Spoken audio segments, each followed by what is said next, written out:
A criação do mundo. Marlu Chaves.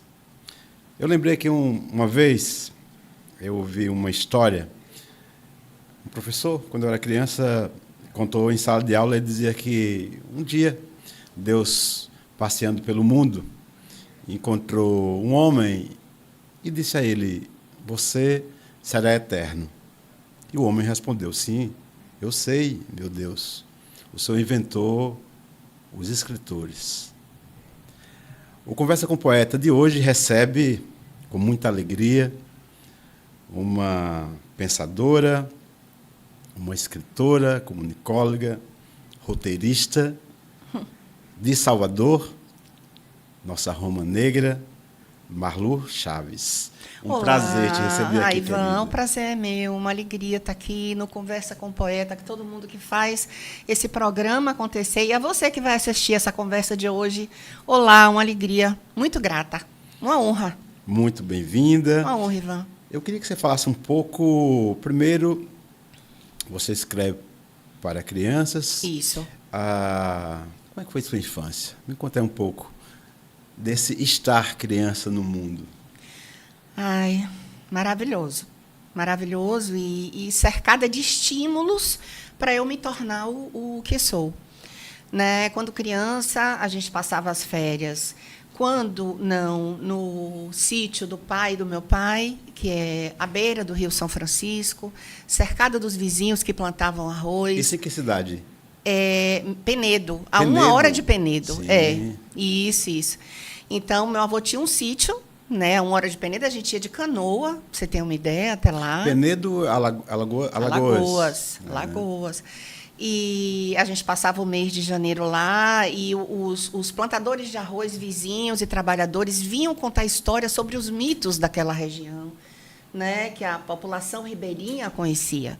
Quando não era nesse lugar, era em Itapuã, né, no sítio do pai da minha mãe, vizinho às dunas de areia, em frente à praia da Pedra do Sal. De um lado o rio, do outro lado... Não, o do avô, o pai Sim. do pai, em Alagoas. Eu fico imaginando essa ponte na cabeça de uma criança, de um lado de um avô, o rio, do outro, a praia. Então, a tua infância ela já foi permeada pelo mar, pelas águas, pela água, dos rios e dos mares. Pela água, né? Muita fertilidade. E, assim, em Itapuã, o sítio era bem perto do mar.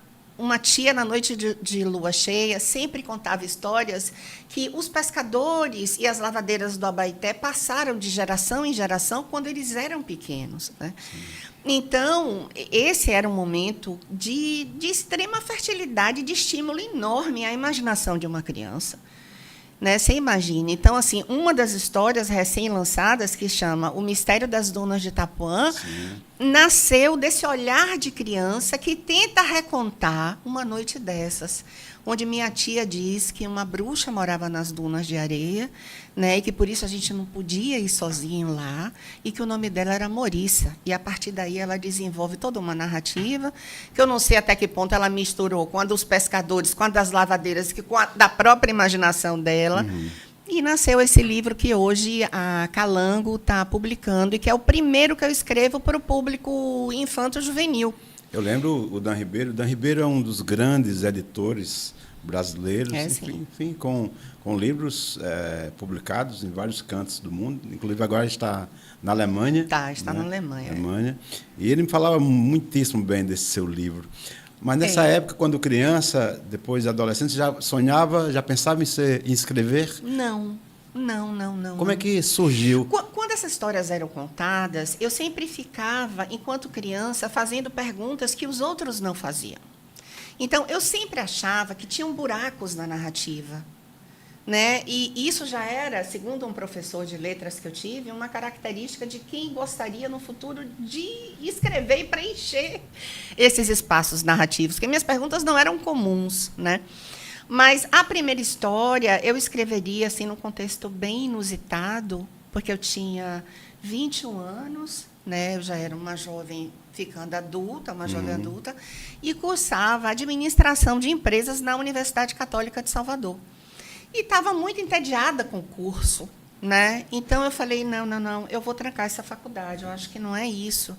E como eu tinha economizado alguma grana trabalhando desde muito cedo, eu saí do Brasil, né? E quando eu voltei com vontade de escrever uma história, escrevi, eu trouxe para mostrar para vocês. Ela começou tudo, né?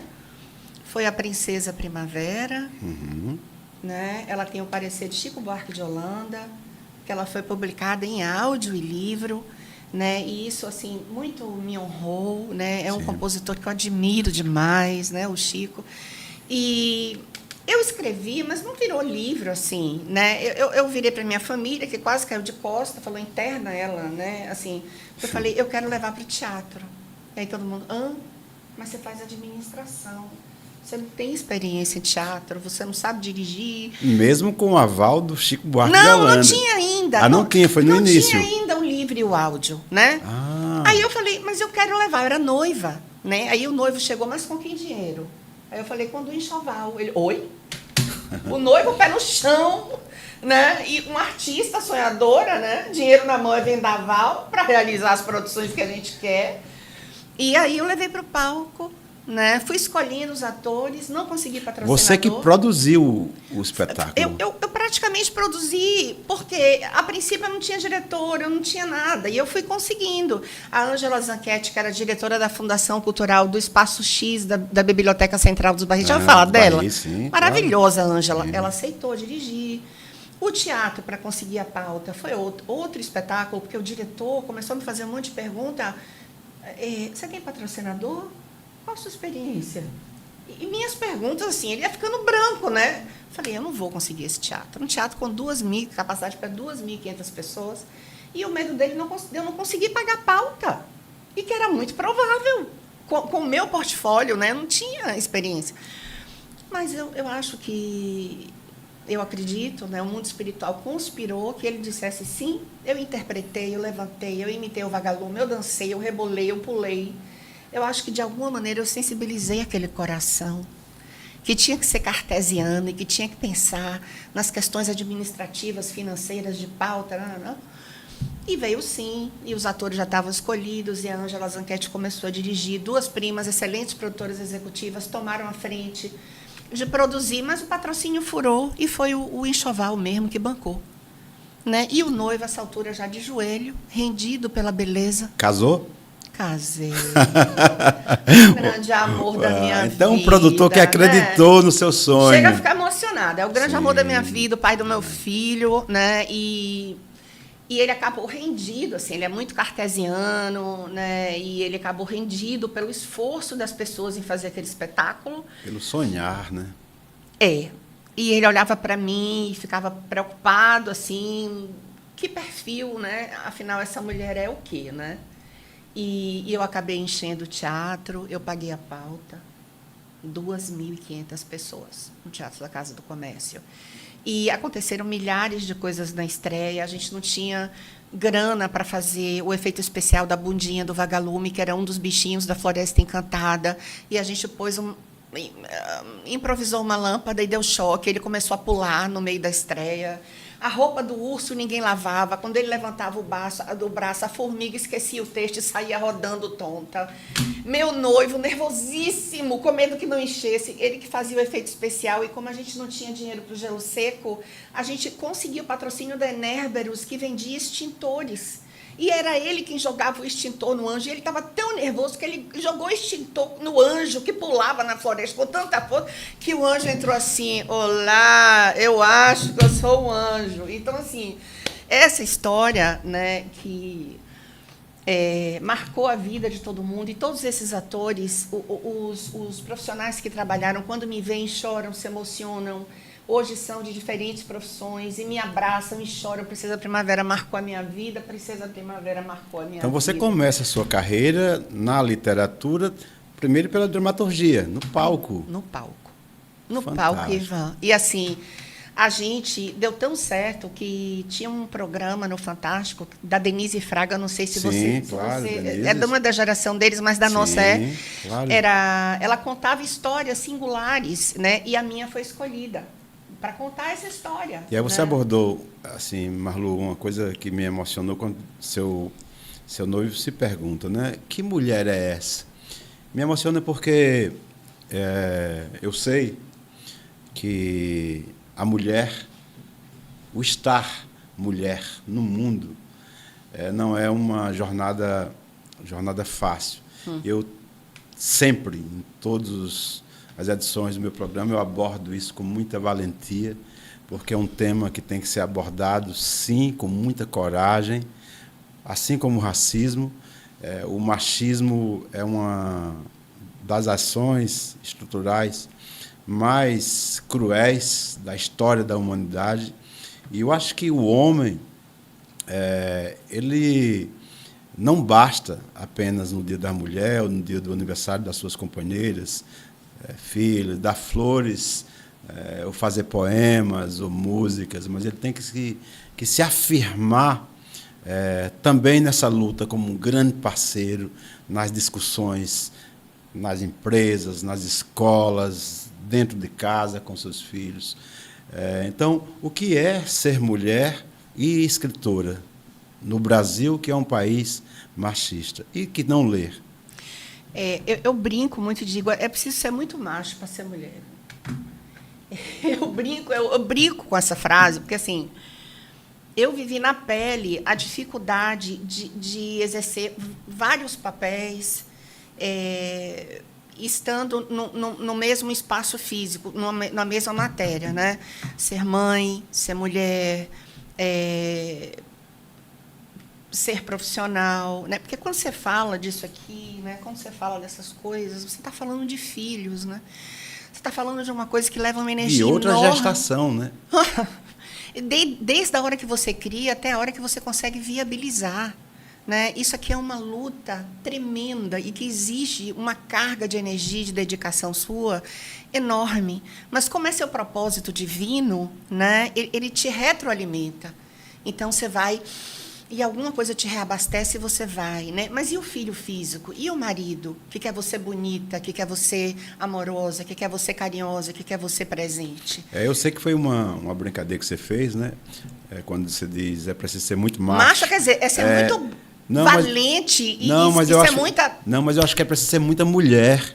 Ou basta ser mulher para ser mulher, né? Macho dentro do conceito que essa expressão nos remete, né? E que a literatura vem usando já há algum tempo. Mas eu acho que a gente tem que o feminino reconstruir, né, você manter o feminino numa sociedade patriarcal e que exige de você posturas de braveza, de coragem, de destituir conceitos e valores, né? Você está o tempo inteiro nessa corda bamba do feminino, masculino, né? Eu acho que o planeta ele deve se assumir como feminino. Ia ser bem legal. Eu tenho discutido muito isso com meus amigos nesse sentido, porque em todos os cantos do planeta que é regido pelo feminino é mais ético, se tem mais compaixão, se tem mais ternura, gentileza. Você falou uma palavra agora, compaixão, amor. O mundo está precisando disso. Viu? Eu acho que o feminino ele já vem e ele se porta e existe nessa perspectiva. E eu acho que a valentia das mulheres vem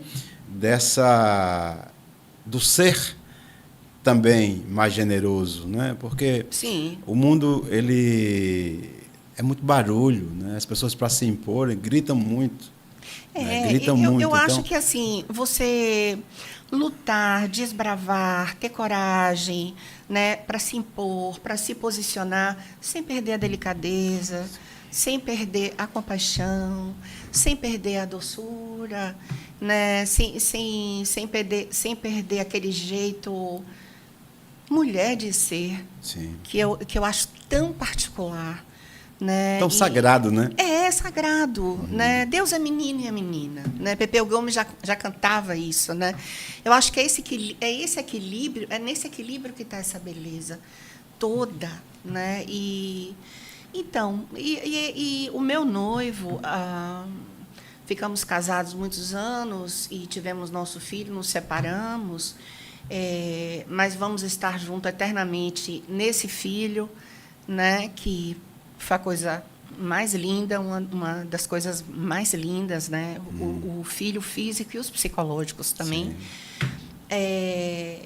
E ele acabou se doando nesse momento, e a gente estreou, e a gente entrou em cartaz. Depois eu tive que voltar, só prosseguindo, né, Ivan, para dar continuidade aos livros. Eu tive que voltar para a faculdade, eu me formei, e eu fui para o mercado de trabalho. Nessa época, Iago, meu filho, já estava com 1 ano e meio, e foi a época que eu pude voltar. E, nessa sequência da minha história, eu assumi um cargo de coordenação de marketing, que foi a área de administração que eu escolhi, Ivan, que era a que mais conversava comigo. Administração de empresa, você conhece todas as áreas da empresa, mas a que mais conversava com minhas habilidades era a de comunicação. Sim. Então, natural que eu escolhesse. Então, fui para essa empresa e o dono acabou me transferindo para cuidar de um estúdio de criação. E, nesse estúdio, onde tinha um designer, tinha um ilustrador, era uma espécie de estúdiozinho que ia trabalhar para publicidade, mas ele também queria produzir coisas para criança. Ele me perguntou: você tem alguma coisa para criança? Porque ele começou a ver o meu perfil nas campanhas, né? Eu tenho. Aí eu peguei esse registro desse espetáculo que eu disse a vocês, que a gente filmou, né? A gente gravou a trilha. Parece conto de fada, mas não é. Ou é, a depender do ponto de vista, né? E como eu acredito em todas essas coisas, é conto de fada. Cheguei para ele, mostrei, né, o vídeo. Ele, no dia seguinte, me chamou e disse assim: eu já sei da nossa linha de produção, qual vai ser o primeiro livro, qual vai ser o primeiro... Vai ser livre áudio. Eu falei: é mesmo? Qual é? A equipe estava curiosa, começando a empresa, né, uma empresa singular em Salvador. Imagine, um estúdio de criação que ia produzir livro e brinquedo para criança. É raro, né, Ivan? No nosso mercado. E aí ele falou: é Princesa Primavera. Eu falei: não acredito. Mágico. É mágico, cara. Cara, eu falei: como? Princesa Primavera que está aqui nesse filme? Ele: é, do teatro meu, ele é Princesa Primavera. E você vai supervisionar a equipe que vai criar isso para áudio. Na época, a gente não tinha internet, né? A gente não tinha nada em vídeo ainda que ele pensasse. O áudio ainda funcionava muito bem com criança. Sim. E a gente pagou uma fortuna, um dos melhores estúdios de Salvador, que trabalhava com publicidade, que era o Estúdio Zero, não sei se você já ouviu falar, do Marcos Balena, né? Um cara talentosíssimo, que eu quero um bem enorme, e apaixonada, porque foi meu colega de escola, amigo do peito. E ele fez, olha, os músicos e a trilha desse trabalho, olha, acho que o primo do Luiz Caldas cantou O Sol, a back vocal da Daniela Mercury cantou a música da Lua, e foi um trabalho. Os atores que ficavam nos biombos do estúdio fazendo os personagens são atores maravilhosos. A Evelyn fez a borboleta, o Tiago, acho que é o Mastroianni, que é jornalista da Rede Bahia, fez o Urso e o Passarinho. Então, era só gente de quilate. E aí, minha prima é afilhada do Chico Buarque de Holanda, trabalhava na empresa comigo, era da área comercial, falou: a minha mãe, ele é padrinho dela, né, porque o pai dela foi um dos primeiros a ter lojas de disco em Salvador, o Roni Berdat, e ele que descobriu a Gal Costa. A gente vivia recebendo no sítio lá de Itapuã esses cantores. Então, ela tinha muito acesso ao padrinho, né? Minha mãe é madrinha. Então, ela mandou para o Chico, e o Chico, quando ouviu, escreveu esse parecer, que só me honra, né? Falou comigo no telefone e falou: eu não sabia que estava se fazendo um trabalho de tanta qualidade a nível de áudio infantil aí, né? E deu um parecer, e a Sony autorizou que saísse. Então, foi publicado o áudio, que é um presente para você. Oh, gratidão, querida. Quero que você escute. O Fernando Guerreiro já ouviu esse trabalho, e é incrível como ele remete a todos esses grandes profissionais, inclusive ao Guerreiro, a coisa do musical infantil, que foi como ele começou. Tinha trilha, eu fui para estúdio gravar trilha, eu paguei, né? Então, assim, foi um trabalho muito sério. Você me permite? Adorei o sol doidão com seus raios pichain. Princesa Primavera é uma historinha muito bem bolada, cheia de bom humor. As canções pegam de primeira, como é a lei no musical infantil, mas nem por isso soam banais. Ah, até uma pequena valsa que me lembrou Tom Jobim, vou levar para meu neto. Depois eu conto o que ele achou. Chico Buarque de Holanda. Vale a pena sonhar, né? Vale. Vale a pena acreditar. Vale. E tudo isso tem a ver, que eu acho que é o mais importante, Vivian, e que não fala só de mim, com o nosso propósito divino. Né? Você tem um propósito divino, né, que eu tenho, eu acredito nisso, né, que a gente não é dono de verdade absoluta, mas eu acho que houve um acordo com o Pai maior, Criador de todas as coisas que há sobre o céu e sobre a terra, quando a gente veio para cá. Eu vou fazer isso aqui, eu vou tentar fazer isso aqui, tá? Aí ele te dota de habilidades e competências, ele lhe instrumentaliza para isso, né?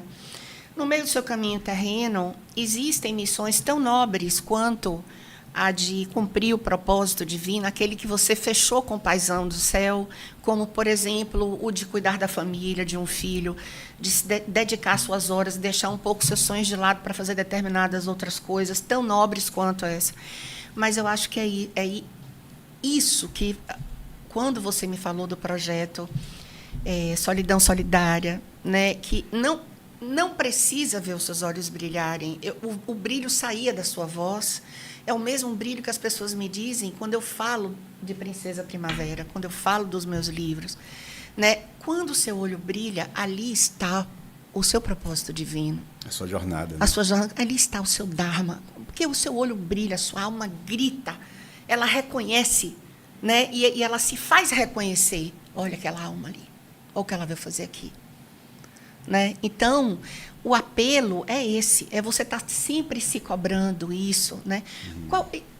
E não sair do caminho, né? Que é uma das... Do caminho. É que eu disse, existem algumas funções, atividades que são tão nobres quanto o seu propósito divino e que você tem que sair um pouco para fazer, mas volta. Não se perde dele, né? Deixa no caminho os pãezinhos, como na casa de João e Maria, para você uma hora poder retomar o seu caminho. O Milton Nascimento, acho que é com Beto Guedes, me perdoe se não é com Beto Guedes, mas eu lembro muito bem do Milton Nascimento falando. Ele tem um poema que ele musicou que é lindo, que diz: abelha fazendo mel vale o tempo que não voou. Olha. É isso que você está falando. Você sai um pouco porque tem que fazer outras coisas, mas tem que voltar. Tem que voltar para o caminho. Tem que voltar, né? E se você não volta, o universo vem uma hora e te puxa. Ei! Uma amiga minha que estuda as ciências das vicas, das bruxas, celtas, enfim, ela diz: minha filha, não adianta fugir da sua vassoura. Hoje ela tem GPS, então você vai... Tem um monte de coisa para lhe encontrar. Você vai deixar a vassoura no canto, ela vai lhe catar aí. Ela vai atrás de você.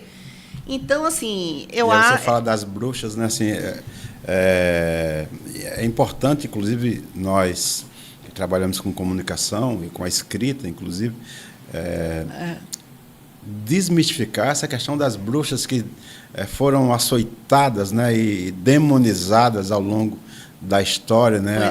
A Europa branca, o que fez, a crueldade que fez com as matrizes africanas, né? E, enfim, eu acho que é preciso, isso quando você aborda esse tema, acho que é super importante.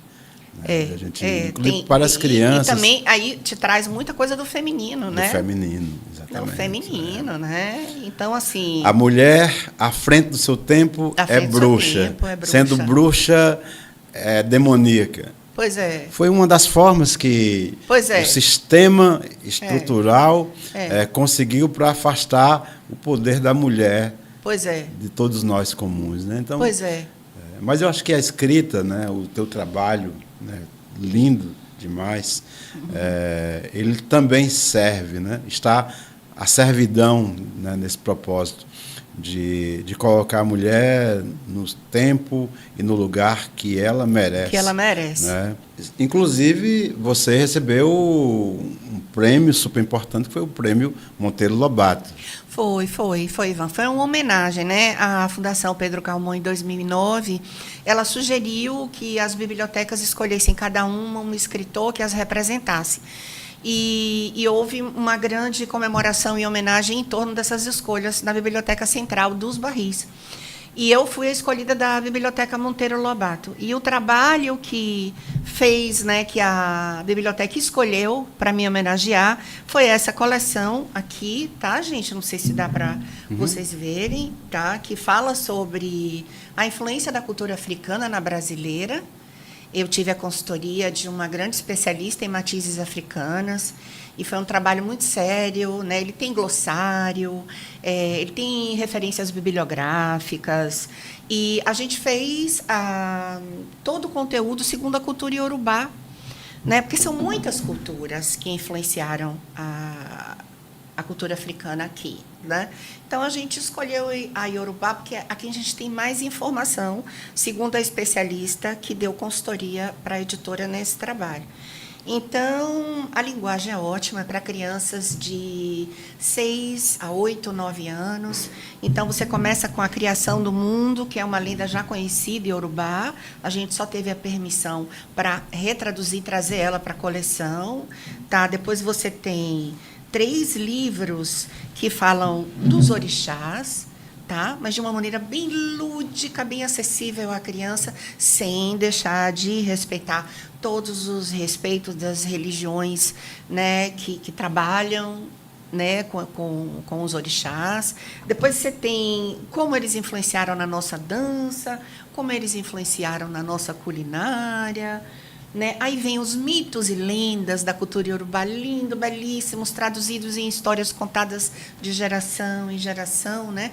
Que é como funciona, né, nas matizes africanas. A gente tem um livro também que fala um pouco sobre o sincretismo, né? Como nasceu o sincretismo, sobre a escravidão, sobre essa parte mais, assim, vamos dizer, histórica, né? Então, inclusive, ela finaliza com um jogo, né, para a criança mostrar o que aprendeu de maneira bem lúdica jogando. Uma coleção muito bem vendida, muito respeitada, que foi a que me rendeu a homenagem da Biblioteca Monteiro Lobato, presente para o Ivan. Está cheio de presente. Muito obrigado, gratidão. Muita gratidão. Nada, querido, eu que agradeço. Eu que agradeço. Vou ler com minha neta, Maria Flor. Vai ler. E olha que nome lindo, o nome que eu queria dar à minha neta. É mesmo? Maria Flor. Maria Flor é lindo demais. E é uma flor, Maria Flor é o meu tesouro. Diz que você voa é muito gostoso, né? Mas não vai dar tempo para a gente falar muito disso. Eu ando sentindo cheiro de neto, viu? Eu tenho um pedido. Aí eu disse, oh, meu Deus, tomara que seja verdade. Que eu ando sentindo cheiro de neto. Então, pode ser que esteja vindo por aí. Pois é. Me fala agora sobre daqui para frente. Pois Falamos agora do teu presente. A gente parou em 2009, né? Parou em 2010. Eu queria falar um pouco, o que é que está por vir aí, dessa cabecinha. Pois eu estou vivendo um momento muito especial, porque é um momento que eu vou poder me reconectar com aquele propósito divino do qual eu te falei, e que eu tive que desviar, ou parar um pouco, ou sair um pouco do caminho por razões tão nobres quanto é um propósito divino, mas agora, filho formado, muito integrado com a carreira dele, feliz, dando os próprios passos dele. Então, me sobra tempo para voltar a me dedicar ao meu outro propósito divino, porque um filho físico não deixa de ser um propósito divino também, que são os filhos psicológicos, né? E aí é aquela coisa de colocar a mão na massa mesmo, né? De estar tentando me conectar muito com a espiritualidade, com esse eu superior, né? E e pedir que ele agora me guie. Retomar a coisa das contações de história, de ir até o público, de chegar perto da criança, de fazer alguma coisa na internet que eu sempre quis e não tive tempo, até mesmo porque a nossa geração na internet é uma coisa muito recente, muito né? recente. Você é roteirista, inclusive, né? Sou roteirista, mas é uma outra área que exige muito de você, a gente tem poucas verbas, é uma luta grande, eu não sei o que é mais luta, se é a literatura, se é o audiovisual. Estou falando aqui com uma equipe que produz um programa maravilhoso desse, sabe o trabalho que existe por trás das câmeras. E a gente depende de editais, e a gente ficou mais de 4 anos sem nenhum incentivo de leis de audiovisual. Então, é fazer flor nascer de pedra, viu, irmão? E, então, assim, mas agora eu estou com tempo, graças a Deus ainda tenho saúde, né? Deus me deu a sabedoria para preservá-la, e me deu a graça de me ajudar a preservá-la.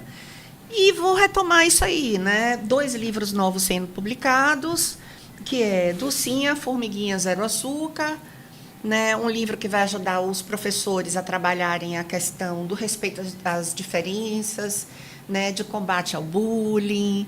Vai para uma linha de coleção de livros que trabalha isso, de uma editora do Sul, que é a Inverso, uma editora que já ganhou um Jabuti, uma editora muito séria, muito bacana. E é uma formiguinha que nasceu sem gostar de açúcar, e por isso ela é extremamente discriminada, né? Porque ela é diferente da maioria. Fantástico. E ela vai e ela fica super conhecida, porque ela começa a fazer doces a partir do açúcar das frutas, que é o único que ela não enjoa. Então, é um bom pretexto para falar de saúde, de alimentação saudável, de ter criatividade para comer gostoso, sem fazer mal, de respeitar o outro, independente do que ele goste, do que ele não goste. Respeite o outro por ele ser o que ele tem que ser, que a gente tem que ser o que tem que ser, o que veio ser. A gente não tem que ser o que o outro quer que a gente seja. Né? Quem fala aqui hoje é uma pessoa que já viveu, né? E divide isso com vocês, com muita consciência disso. Né? A gente tem que ser o que veio ser, tem que ser. Né? Não adianta psicoterapeuta, não adianta psicanalista, não adianta psicanálise. O que vai te curar é ser o que você é. O que vai te curar. Bravo. O que vai te curar é fazer seu propósito divino. Por mais difícil que ele seja. Não é ele, nem ela, nem aquele. Não fique procurando um monte de gente para se esconder e para se auto-boicotar. Quem tem que resolver o seu problema é você. Se olha no espelho, a pessoa que pode te curar é você. Né? É você seguir o seu propósito divino. Você é a sua cura, né? É, o seu propósito divino, né? E eu falo isso depois de ter apanhado muito, depois de ter sofrido muito, depois de ter adoecido, porque me auto-boicotei, porque não queria enxergar as coisas que eu tenho que enxergar.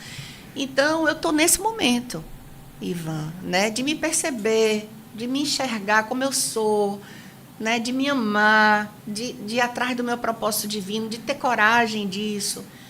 É esse momento, né? De usar meu tempo. Vamos correr atrás. As suas palavras, Malu, elas, nesse momento, curam.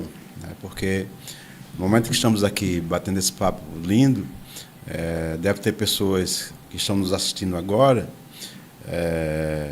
que se desviou do seu propósito divino, não sabe como voltar, Pois é. E se tem que voltar.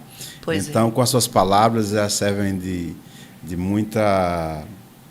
direcionamento, eu acho, né? Então, eu queria, nesse momento, inclusive, agradecer muitíssimo a essa equipe linda, de jovens tão talentosos. Almir é um jovem da comunicação brasileira, baiana, que temos a sorte de termos conosco, né? Com meu diretor querido aqui, de muita competência, muito talento, né? O nosso produtor aqui também, Alex, e tenho muito a que agradecer, e a Secretaria da Cultura, porque a Secretaria da Cultura queria, nesse momento, agradecer muitíssimo por esse sagrado espaço aqui, Malu. Eu trago as pessoas que eu acho que são importantes para o planeta, que têm coisas a dizer para o planeta. Você é uma delas. Já trouxe aqui grandes artistas, pensadores, enfim, gente da comunidade que mudam a história do mundo. Então, eu queria agradecer muitíssimo à Prefeitura Municipal de Camaçari, a secretária da Cultura, Márcia Tude, a Secretaria Municipal de Cultura, inclusive sugerir, vou fazer um pedido muito especial, à secretária da Educação e a secretária da Cultura, duas queridas, que recebam a Marlu para bater um papo e conhecer esses livros, porque acho que esses livros aqui na rede municipal vão servir de alicerce, né, para mudanças estruturais. Né? Eu acho que quando você traz um livro desse, porque às vezes não apenas dizer, olha, não coma açúcar, a criança não vai entender. Né? Porque vê sempre os adultos, às vezes os pais, mas quando ela lê, né, fundamento, e tem uma fundamentação, né? E ela vai entender porque ela vai se encontrar nessa história, né? Então, vou fazer um apelo aí. Eu agradeço a secretária da Educação e da Cultura receba a Marlu Chaves para bater um papo e vai ser muito Obrigada, especial. Ivan. E assim, eles já tiveram um primeiro parecer técnico de equipes de professores da Secretaria de Educação do município, e nesse momento está sendo analisado pela Secretaria de Educação do Estado, né? E de outras secretarias, inclusive de Mogi das Cruzes, né? Que não é nem daqui e tal, lá para os lados de São Paulo e tudo, e sempre muitos elogios ao trabalho, né? E eu vou fazer um pouco a propaganda, porque vale a pena, porque nasceu de um trabalho mesmo muito sério, não só a Dulcinha, né, que a gente começa a falar de alimentação com as crianças de uma maneira lúdica, né, saudável, apontando para as diferenças entre os açúcares. Isso já é feito em países que você nem imagina, né? E a gente está começando a pensar em humanizar a cantina, escolas da rede privada começando a humanizar a cantina, né, para não ter sempre comidas tão gordurosas, né? E os que não podem tanto açúcar, os que têm algumas restrições alimentares, se sentirem incluídos também, né? Então, eu acho que a Dulcinha vem muito a calhar nesse contexto, né? Mas esse aqui, olha, essa coleção que fala sobre valores, né? Ela nasceu em sala de aula, de laboratório feito por mim, que eu fui ajudar a implantar um projeto bilíngue numa escola particular em Salvador. E eu observei que os professores não tinham tempo, às vezes, ou dificuldade de abordar alguns comportamentos e ações que ajudam as crianças a se tornarem seres humanos melhores, humanizam as crianças, né?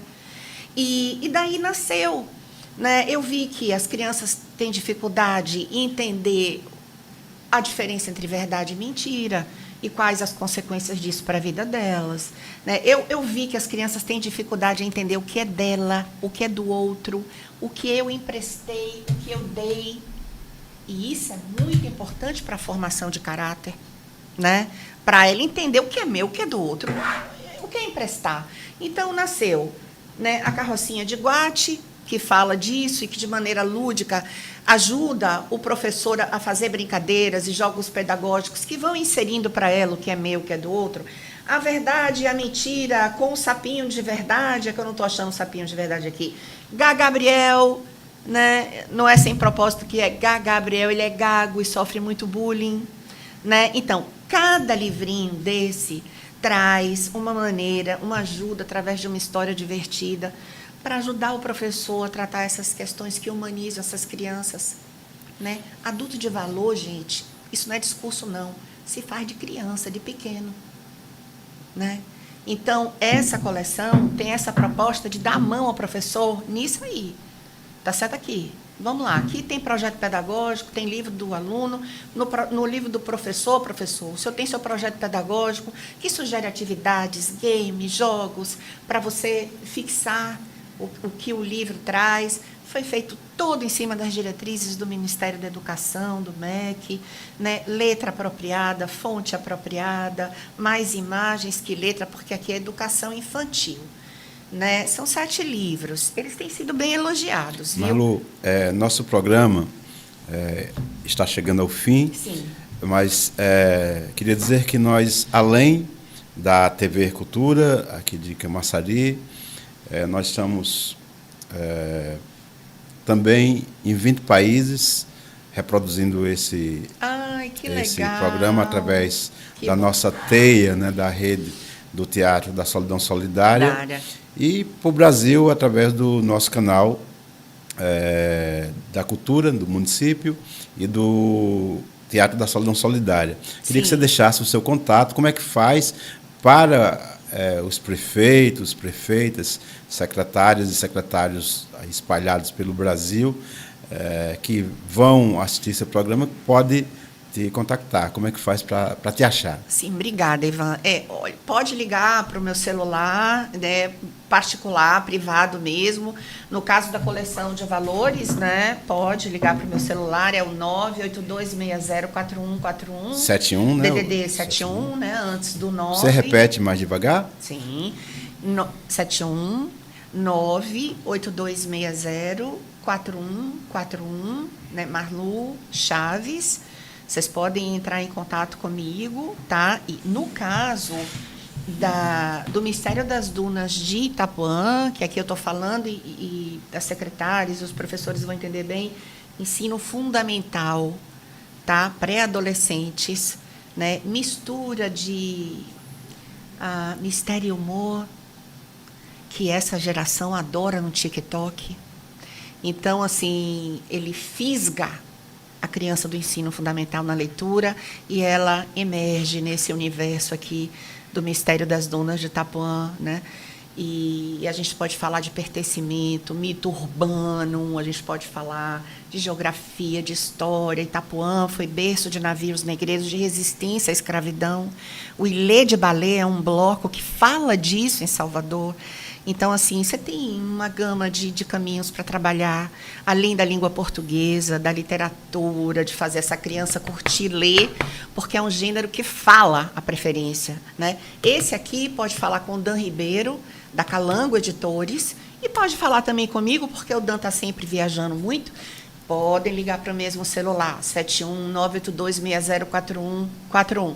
Se quiserem um contato mais formal, tem o meu e-mail, né? Marlu, M-A-R-L-U, Metzger, é meio complicado, mas eu vou explicar, M-E-T-Z-K-E-R,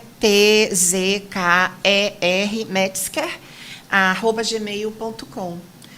Fiquem à vontade, vai ser uma honra ir até vocês e mostrar também a vocês esse trabalho.